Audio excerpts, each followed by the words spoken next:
Opportunity. You have an opportunity of a lifetime. When you understand you have an opportunity, you play a little different. When I dropped out of high school and I started going to this church and let me speak, I picked up the mic.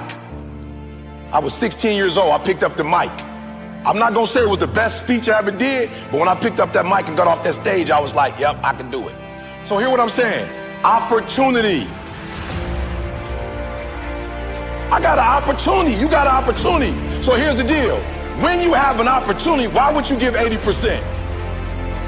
Why would you give 80%, 70%? Why wouldn't you always give 120%? It's sports, it's basketball. Why wouldn't you give 120%? You can't dictate if the ball gonna always go in. You can't dictate what kind of game you're gonna have. You can't dictate how your body is gonna respond to moving around. But you can dictate your what? You can dictate your good. You can dictate your, you can always give 120% effort. And every day I want you to wake up and not just go, I'm sweet like that. I want you to go, I'm not just going with skills. There's a one type of dude who feel like because he's gifted that it's just an automatic road for him. Let me tell y'all something. You are gifted, but you gotta humble yourself. You gotta understand that pride comes before a fall. You may get it, but right now what? Oh, I can't hear y'all. You may get it, but right now what? You don't have it. That's not what gets you in the league. Not what you were born with. You got skill and you got will. You got skill and you got will. Two total different things.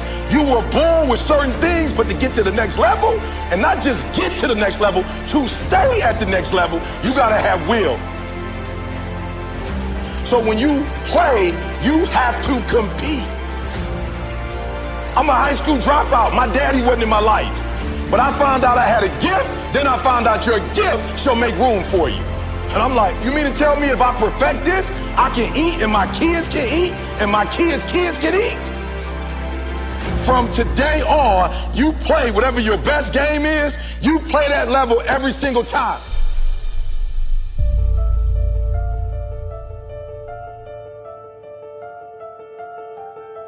So some of you like me, I ain't have my daddy. Right, I'm from Chicago, South Side. I had my father in my life.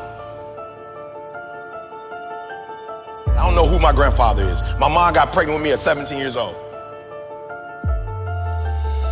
I didn't have the people in my life that were supposed to be in my life, so I made some stupid decisions, dropped out of high school, homeless, living in abandoned buildings, eating out of trash can. I promise you, if a speaker came, I was like some of y'all, I wasn't saying nothing, but guess what happened? Guess what happened?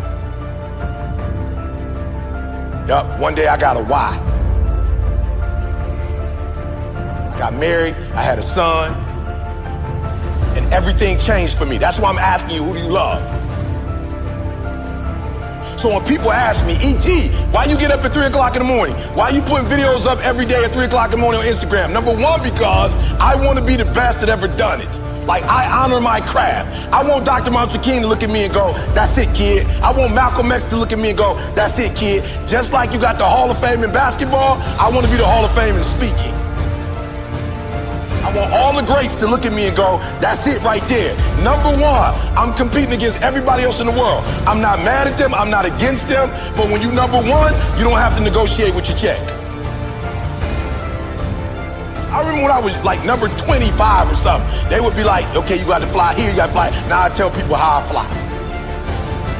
I tell people where I stay, where I don't stay. So number one in the world, what happened? One day I woke up and was like, I got to do this for my wife. Like, I don't know what happened, but she called me like, yo, E, I'm lost. I'm like, what you mean we lost? We live in Lansing. You can't be lost. She's like, I'm lost. I got a brain fog. Took her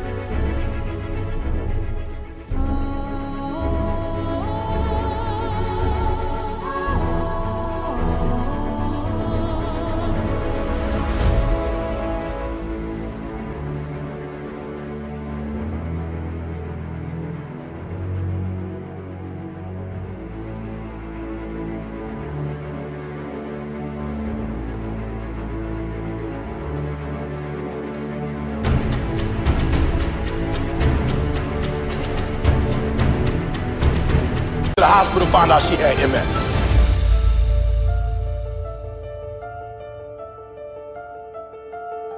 The doctor was like, look, this is the one thing we could tell you.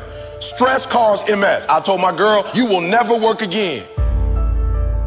My son, I didn't go to college. When you finish high school and go to Michigan State, I'm cashing you out. I found out I had a gift.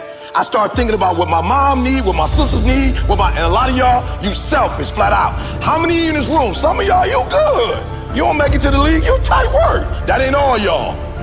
How many of y'all, your mama really need you to go to the league? Let me see your hand. Hands down, I'm gonna say it again. How many of y'all need to move y'all mama out that neighborhood and y'all need to put y'all mama in another neighborhood and the league is how you gonna get there? Let me see your hand.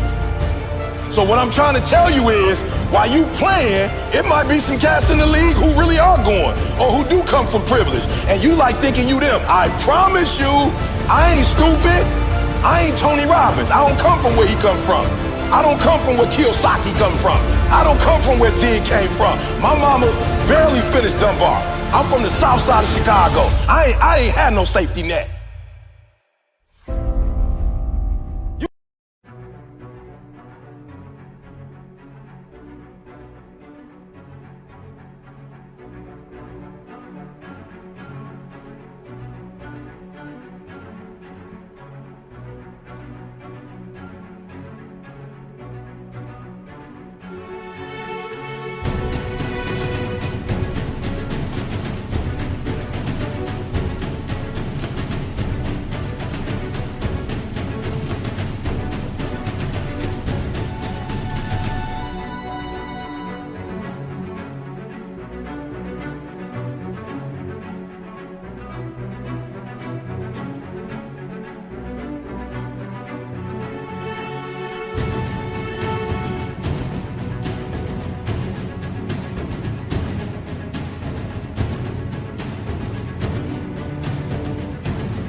Like if you don't make it to the NBA, you got like some second opportunity that's gonna pay you $100 million.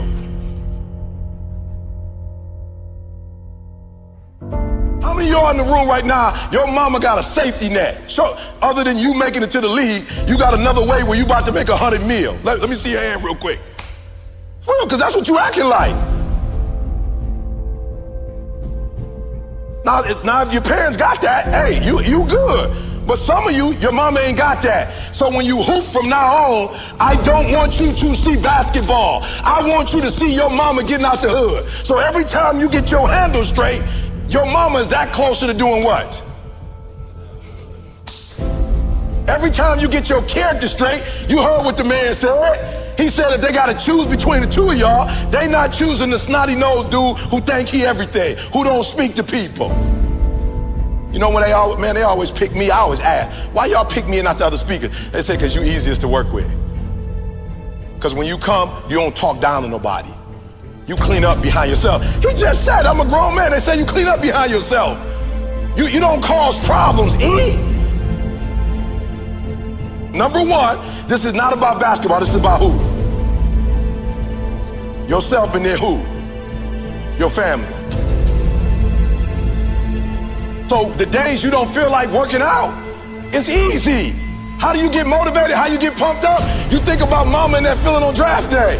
And which one is more important? You get some rest or mama coming to the draft? I'm just being real. Which one is more important? So somebody locking you down, you trying to score and they locking you down, like in your mind you gotta go, uh-oh, this ain't just about me getting locked down. This is about mama not having what? This mama not having what? Food. So at halftime, when coach go back over the stuff, when you come out, what you gotta do? You gotta kill. I just told y'all, this is how my man eats. This is how my grandkids gonna eat. He doing his own personal thing. This is how we eat. This ain't no motivational presentation. This is how my mama eat right now. This is how my wife never have to go to work again. This is how we live on the West Coast and on the East Coast. And I ain't no baller. And I ain't making millions of dollars. But my gift is making room for me. Every time I get on 3 o'clock in the morning, I'm killing them.